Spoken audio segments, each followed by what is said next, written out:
All right, and we're live. All right, very good. Thank you guys for joining us. Welcome to another edition of the Industry Insider Podcast, your promotional products podcast where you can get all the nerdy news you need to know about. I am joined today. Well, I'm Jeff Franklin, National Accounts Manager for Headwear USA, and I'm joined today by a couple good friends of mine. You've heard of them before. Meg Erber from S&S Activewear. Say hello, Meg. Hey. That wasn't delayed at all. Hi. Stephen McFadden, you're next. How are you? Stephen McFadden from Perfect Promotions and More. We've got Bill Petrie back with us today, boys and girls. What? Hey. And if you're looking at promoshow.com or on the Promo Corner Facebook page and watching us live, you can see on the screen we've got the legendary Cliff Quicksell with us as well. Cliff, say hi. Hey, how's it going? Thank you for having me. No worries at all. Well, we are brought to you today by promoshow.com. And I don't know if you've seen the news yet, but they've actually got a themed trade show coming up in June 23rd at 11 a.m. Eastern. And to find out more information about that, you can go to promoshow.com and check that out. But you should definitely take a look at that. And Bill, you said that was outdoors themed, correct? It's the great outdoors. Thank you for knowing outdoors. The great outdoors. Look, if you're looking for some great outdoors promotional product or promotional products, that's definitely the place you want to be. So check that out Tuesday, June 23rd, 11 a.m. Eastern at promoshow.com, and you can go there to get more information as well. So, Cliff, we're joined by you today. Can you give us a quick intro to yourself? Not that anybody really needs it, but I think everybody pretty much knows you in the industry. Well, just a quick intro. I'm the Vice President of Affiliate Marketing at I Promote You. I've been there for going on 11 years now. In addition to that, I have my own consulting and speaking practice and consulting. So I do that sort of like on the side now based on my bandwidth with I Promote You. But I've been around the industry for about going on 40 years this coming year. So I guess you could consider me Congratulations. What, pardon me? I said congratulations. Yeah, I guess. or I'm sorry. I'm sorry. I've made it through. Yeah. There you go. Yeah, that's awesome. So tell us, just a quick rundown of sort of your history in the industry, like how you got started and sort of just where you've been and sort of your expertise in the industry. Well, I used to work for Anheuser-Busch. It was interesting. I worked for Anheuser-Busch. I had a girlfriend. Can we explore that history of Anheuser-Busch real quick? I'm just kidding. The king of beers. So I worked there for quite a while, and I met this gal that was in the promo business. She still is, and she might even be on this call. But I was totally in love with her, and quit my job at Anheuser-Busch so that I could start helping her grow the business. And about 5 years later, she actually fired me because she fell in love with this other guy. And so I just started my own company. I've been doing that for quite a while. I was with Adventures in Advertising for a bit, and I was the CEO of Headwear for several years. And then I left there and started more consulting, and eventually I wound up at I Promote You, and have been loving it there for the last, like I said, almost 11 years. That's awesome. Very good. So today's topic, guys, and the reason we brought Cliff in is because he is actually a tremendous brain share in the industry and just has a phenomenal outside of the box thinking when it comes to, sort of marketing and how to go about that. I know he does a lot of sort of direct mail pieces, and so we just want to sort of talk about where we're at right now and where direct mailing sort of fits in with our industry, and why that may or may not be important right now with everything that's going on, COVID-19 related, and just in general. So, Stephen, how about we go to you first? Do you have any questions in particular about the direct mailing part of what we're doing, and for Cliff or for any of the panelists today? Yeah. So, I know with obviously the new business practice that's going on right now, a lot of people are working from their homes. And one of the transitions that we've seen, I believe it might have been Cliff that mentioned this to me a long time ago, that when someone's has an out of office message on, you can always capture who that email is being transferred to, so you can build your resource database and sales portfolio of different people that you may be able to contact later. But right now is a really unique time period where you're able to comfortably ask, hey, where do you live? And people aren't weirded out by it, because what you're trying to do is still figure out a way to connect with your customers.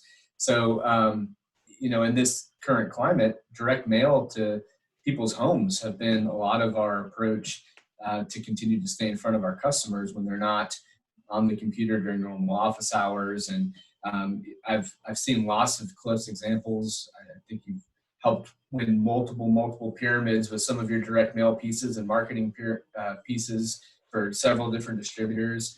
I'd just love to get your take on how you see that all fitting in, Cliff. And, it's kind of like the time to shine right now for direct mail, it feels like. Yeah, I would agree. Most people are a little bit more receptive to you asking for their home address, as long as you don't ask it like a creep. But if you Bill, take notes. If you yeah, I think you're right. I have an example of one that we just recently put together, this really cool marketing campaign that has 5 sequential blocks that make almost like a puzzle. And the responses that we have been getting, the people that have been taking their pictures and thanking people for thinking of them at this time. And again, the piece is extremely relevant to, making connections and building connections and things of that nature. So yes, I believe that anything that you can do to engage a customer is imperative. The key is not to give up. You can certainly, I'm getting ready to write an article for Bill, by the way, called "There's a Difference Between Giving In and Giving Up." And, things you can't control, you can't control. But I just think persistence and being engaged is critical. Well, and if I can jump in, I think, Cliff, you hit a good point there. This is one of the areas that historically our industry, as practitioners, we sell promotional products as an industry. We tell other people how important they are to use, and traditionally we really stink at doing it ourselves. And this is a great opportunity to really kind of let's shift that conversation internally within our own organizations, with our own salespeople, and maybe even with ourselves, and utilize promo in a direct mail situation.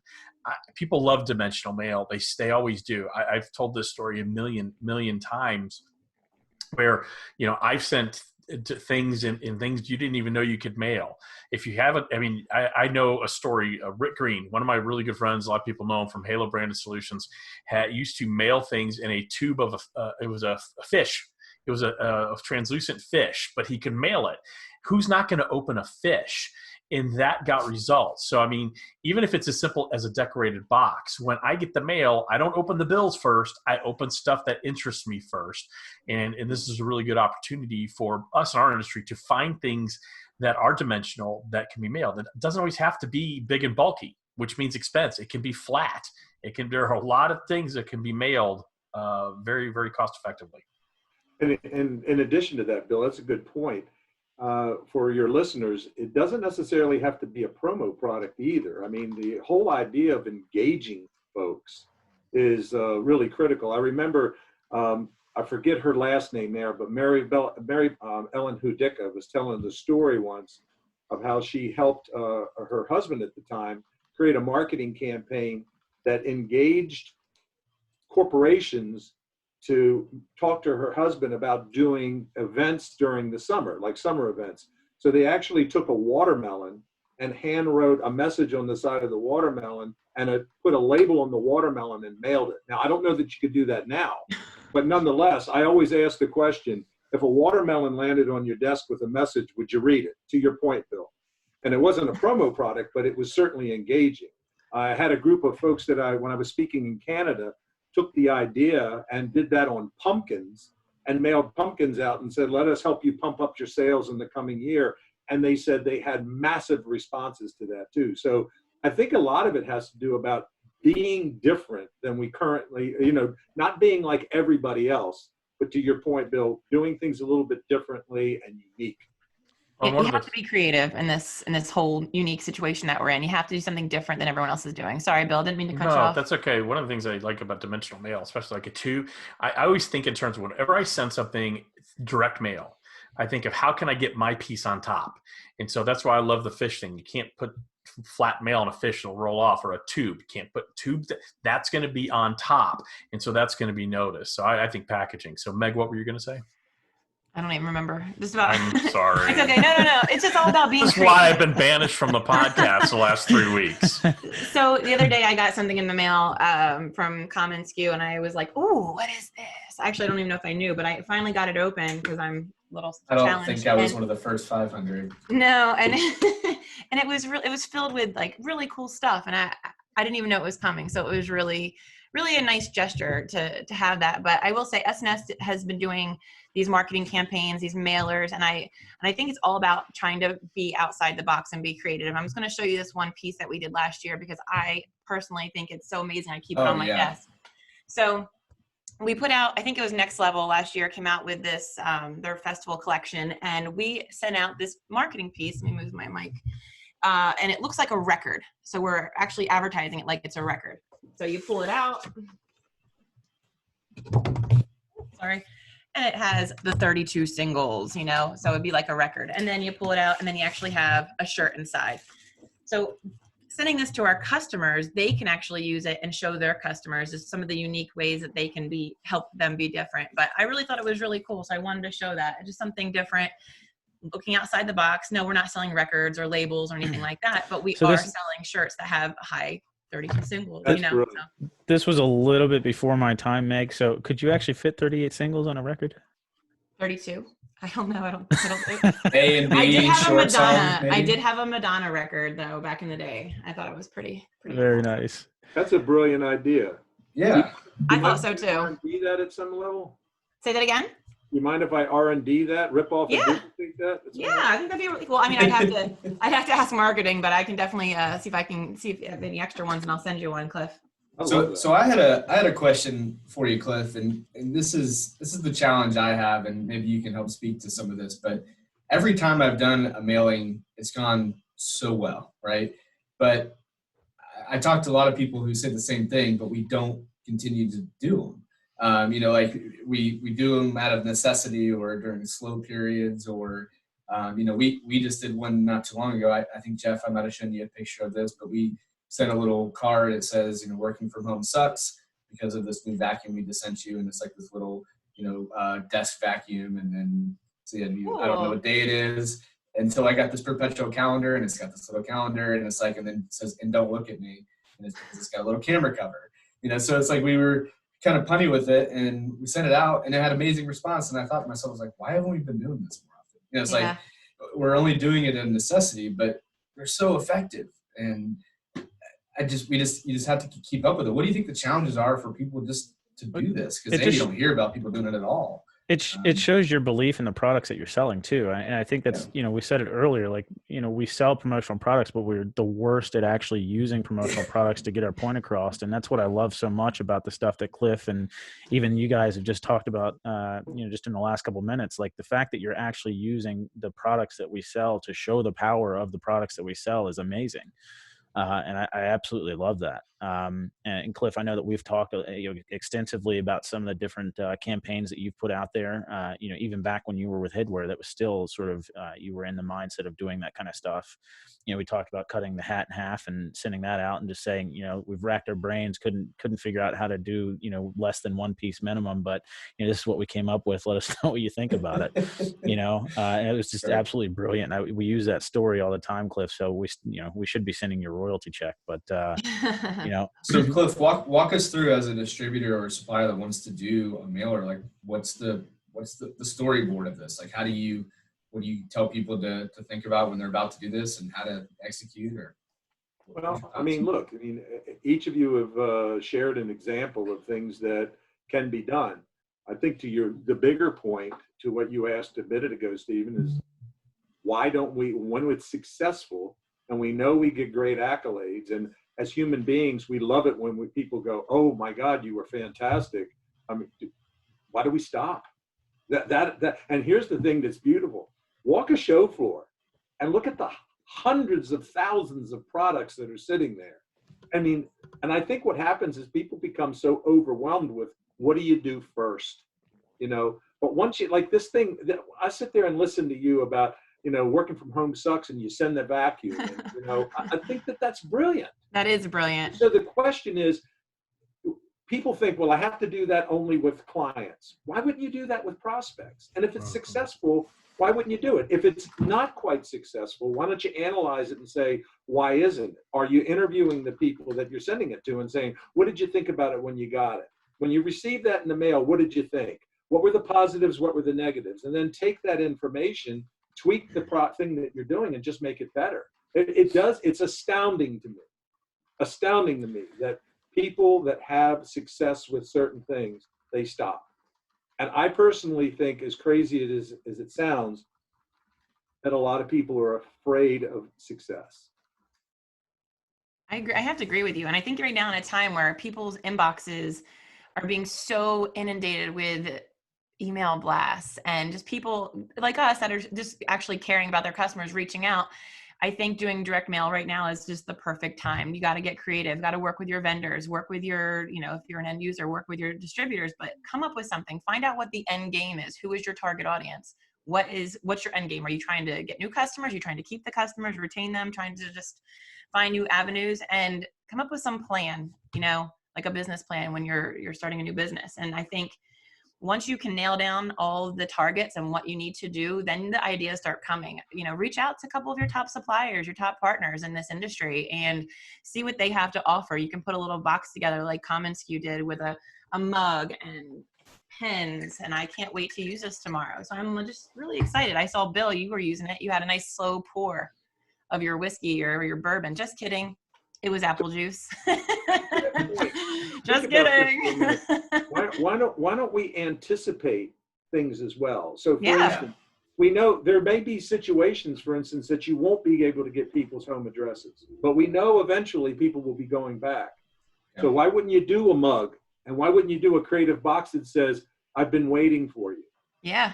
And when it lands on their desk, to Bill's point a minute ago, the box is going to be the first thing that people see. If you make it engaging and colorful and pop, well, the first thing that somebody sees when they walk back in the office with their stack of mail is this box. I've been waiting here for you, and whatever kind of cool messaging you want to put on it. I think that that's going to be the thing that people remember. So it's a great idea. Yeah, it's engaging people and staying engaged. Most people are giving up, and that I shouldn't say most, but a lot of people just give up. And when now's the time when you should be pushing. So Cliff, I think you touched on something that I think we originally stayed away from sending this out earlier than we did. And that's just, I think a lot of people are so scared to ask for anything right now. And there was almost this overhype of sensitivity where you felt like you'd be too pushy if you were to ask to help them with a project because of the, people losing jobs and things. But there's still a point where you have to have some sort of call to action in a sensitive way. And I do think that direct mail is a way around that because it's on their time. It is a gift. I think it's a great way to stay in front of people and be salesy, but without pushiness. If it's more give and then ask later. What do you think that's the reason why a lot of people haven't done anything right now, or why they are choosing to do it right now?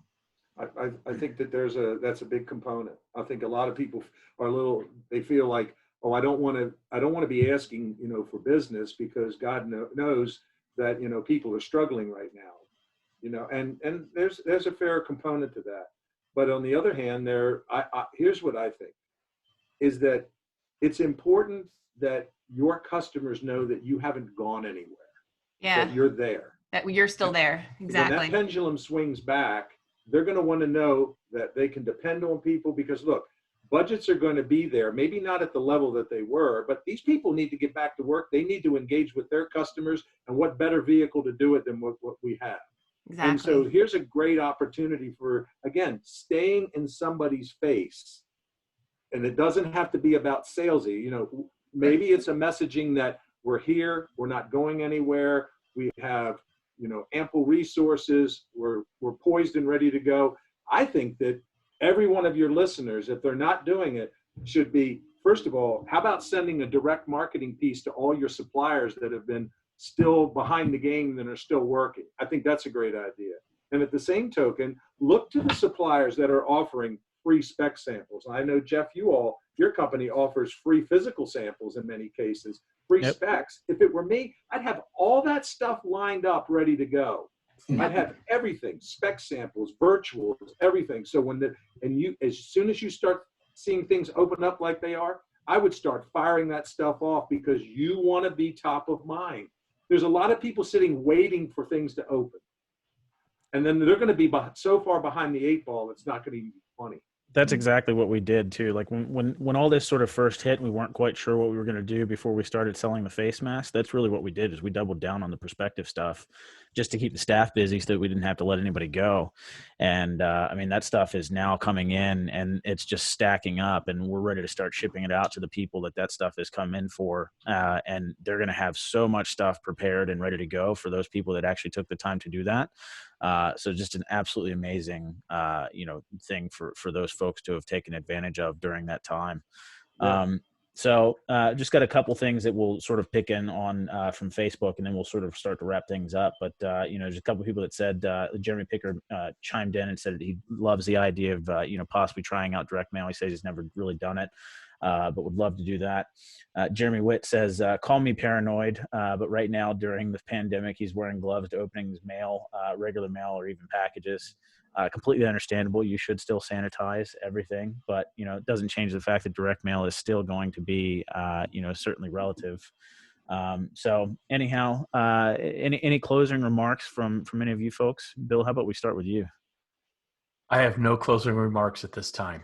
That was a closing remark, Bill. Other than to use direct mail. There's a million ways you could do it. You can reach out to people like Cliff, people like me, people like everybody on this webinar. There's a million people who will give you that help. Even in the promotional products professionals page on Facebook, just ask for some help. People will give you great ideas. 100%. Stephen? Yeah, no, I just appreciate the talk, and I'm excited to see kind of what happens. I love the idea. Everyone's doing the welcome back stuff for their employees. Love that idea of just sending something that's waiting on their desk, and they open it up and it says, "Hey, welcome back," from your company. I mean, how cool would that be? And Yeah, so that is a really cool idea. I think we just need to continue to be creative and use direct mail as an awesome resource. We've said it 100 times, but using promo to sell promo works. We just have to have confidence in it.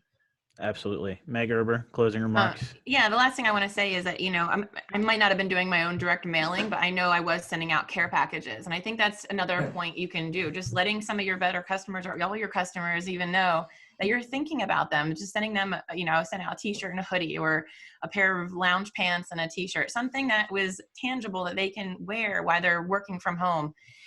So I think just by reaching out in general, sending them something that's not just a flat envelope, something that is going to stand out, they're going to open up, just lets them know that you're thinking about them. So try to stay away from emails. The emails they're just being so inundated right now with constant flood of emails about PPE and, hey, we're open during the COVID, and explaining what COVID is. Everyone's so sick of hearing about it. It's going on 10 weeks. Let's do something different. This is our time, guys. This is our time. Don't go up in Troy's proverbial bucket. 100%. Cliff, question for you. Have you watched Goonies? What's COVID? Of course he has. You've watched it. I need to know, because the two over there are. Yeah. Thank you. It's the rite of passage. Two of these people have not. All right, Cliff. So any I know you've already dropped a ton of knowledge bombs on us, but any last minute nuggets you want to share before we jump off? No, just, everybody, as Meg said, stay engaged with your folks. And I do want to say thank you. And I mean this sincerely, that I'm blessed to have you all as my friends, and a lot of your listeners that are out there. And it's very meaningful for me to be able to participate and share. So, just thank you for giving me the opportunity. It's a privilege. And I want to just thank you. Sorry I have to leave early. No problem at all. The honor's ours. Totally get it. And just one last comment from Mandy Rudd, because I think it was a good one. We're all in the promo industry, and we get excited when we get a box. So just think about how excited civilians get when they get a box, with some really cool pieces in it. So absolutely, 100%. Well, guys, just real quickly, again, promoshow.com. Check it out. Themed trade show coming up June 23rd. That's Tuesday, June 23rd at 11 a.m. Go to promoshow.com to get more information on that and be there for the Great Outdoors Promo Show.